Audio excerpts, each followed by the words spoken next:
आजकल एक बड़ी हेडलाइन चल रही है कि रूस से आए हुए सस्ते तेल की बदौलत भारतीय कंपनियों ने बम्पर $10.5 बिलियन मतलब 900 अरब रुपए के करीब करीब की बचत की।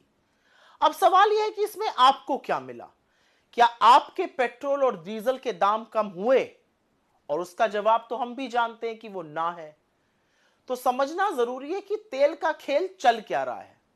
तो सबसे पहले दो चीजें समझ लीजिए।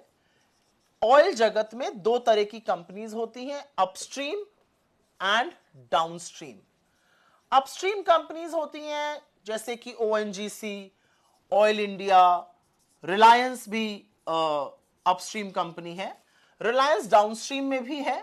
इसके अलावा आईओसी, एचपीसीएल, बीपीसीएल, ये डाउनस्ट्रीम कंपनीज होती हैं।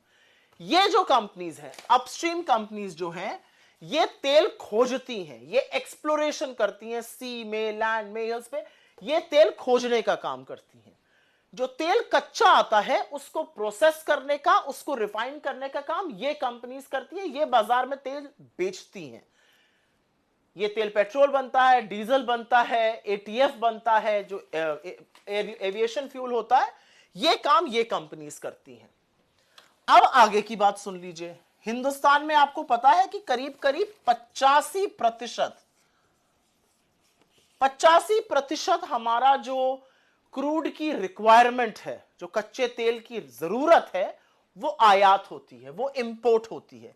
और यह आंकड़ा नरेंद्र मोदी जी के प्रधानमंत्री बनने के बाद और बढ़ा है, क्योंकि देश में एक्सप्लोरेशन घटा है। 85% कच्चा तेल हमारा बाहर से आता है, खाड़ी के देशों से आता है, इधर उधर से आता है।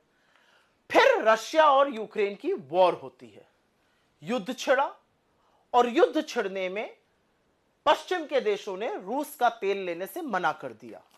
एक बात और भी है कि रूस ने अपने तेल पर भारी डिस्काउंट दिया, तो इंडिया ने रूस से तेल खरीदना शुरू कर दिया। रूस सस्ता तेल इंडिया को बेच रहा था, और इतना तेल आ रहा है रूस से कि रूस जो कभी बड़ा मामूली सा खिलाड़ी होता था, आज मतलब हमारे ट्रेडिंग में, आज हमारे ट्रेडिंग पार्टनर्स की टोली में शामिल हो गया। हमारे और उनके बीच सबसे बड़ी कमोडिटी ऑयल की ट्रेड हो रही है। और तो और वित्तीय वर्ष 2023 में और वित्तीय वर्ष 2024, यह आंकड़ा याद रखिएगा, रूस से आया हुआ तेल वित्तीय वर्ष 2023 में 21.5% था सारे आए हुए तेल का, और यह संख्या 2024 में बढ़कर 36% हो गई।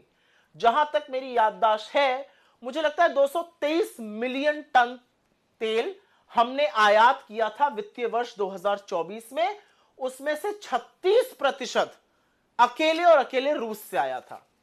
एक बात और भी है कि रूस जो है तेल जो हमें दे रहा है, वो बाकी जगहों से आ रहा है, वो 10 से 12% उसका दाम कम है। रूस हमें कम दाम पर तेल बेच रहा है। रूस की देखा देखी और भी देशों ने हमें डिस्काउंट दिया। ईरान ने दिया, सऊदी अरेबिया ने दिया, जहां से हमारे जो ट्रेडिशनल हमारे सप्लायर्स रहे हैं कच्चे तेल के, उन्होंने भी डिस्काउंट दिया। अब आप ये सोचेंगे कि 10 से 12% अगर दाम कम आ रहा है तो इसका फायदा किसको पहुंच रहा है? क्योंकि आपको तो नहीं पहुंच रहा है, आप तो अभी भी पेट्रोल और डीजल के वही दाम दे रहे हैं। तो फायदा पहुंच रहा है 5 कंपनियों को, IOC, HPCL, BPCL, Reliance industries और नियारा एनर्जी। इन लोगों को फायदा पहुंच रहा है। इन्होंने रूस के सस्ते तेल से केवल, अभी मैं खाड़ी के देशों के डिस्काउंट वाले तेल की बात नहीं कर रही हूं, सिर्फ रूस के सस्ते तेल से इन 5 कंपनियों ने $10.5 बिलियन, फिर से पढ़िए इस फिगर को, $10.5 बिलियन मतलब 900 अरब रुपए की बंपर बचत की है। पर आपके बिल क्यों नहीं कम हुए? आपके बिल इसलिए नहीं कम हुए क्योंकि सरकार ने लगातार 13 बार एक्साइज बढ़ाई, और वो वाली बढ़ाई जो राज्यों के साथ साझा नहीं होती है। 3 बार मात्र घटाई। डीरेगुलेशन तो ये कहता है विश्व मार्केट में कच्चा तेल महंगा है तो आप ज्यादा देंगे, सस्ता है तो आप कम देंगे। लेकिन जब सस्ता होता है तो आपको राहत नहीं मिलती है। आपकी जेब पर लगातार डाका क्यों डाला जा रहा है? तेल के नाम पर मुनाफाखोरी कुछ कंपनियों को करने दी जा रही है, लोगों को राहत क्यों नहीं पहुंच रही है? सरकार क्यों मिडिल क्लास को, पेट्रोल डीजल यूज करने वालों को दुधारू गाय समझकर उनका शोषण करती है? यह मुनाफाखोरी नहीं तो और क्या है? यह आपकी जेब पर डाका नहीं तो और क्या है? रूस से सस्ते तेल में लोगों ने बचत की $10.5 बिलियन, 900 अरब रुपए की। आपने 9 नए पैसे की बचत की है? सोचिएगा जरूर।